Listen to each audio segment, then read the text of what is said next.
Welcome to fast learning. ఎన్బిఎఫ్సిలు ఎందుకు banking రంగానికి అనుబంధంగా గుర్తించబడుతున్నాయి?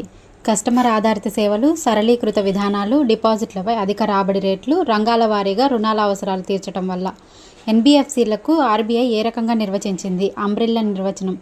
ఏ విధంగానైనా రుణాలు ఇచ్చి డిపాజిట్లను స్వీకరించే ఆర్థిక సంస్థ. ఎన్బిఎఫ్సిలను ఆర్బీఐ ఎన్ని రకాలుగా వర్గీకరించింది? 2 రకాలుగా. ఎన్బిఎఫ్సి డి అంటే డిపాజిట్ టేకింగ్ ఎన్బిఎఫ్సిలు, ఎన్బిఎఫ్సి ఎన్డి డిపాజిట్ తీసుకొని ఎన్డిఎఫ్సిలు. ఎన్బిఎఫ్సి డిపాజిట్ టేకింగ్ కంపెనీగా ఆర్బీఐ వద్ద నమోదు కావాలంటే ఏ షరతులు తప్పనిసరి?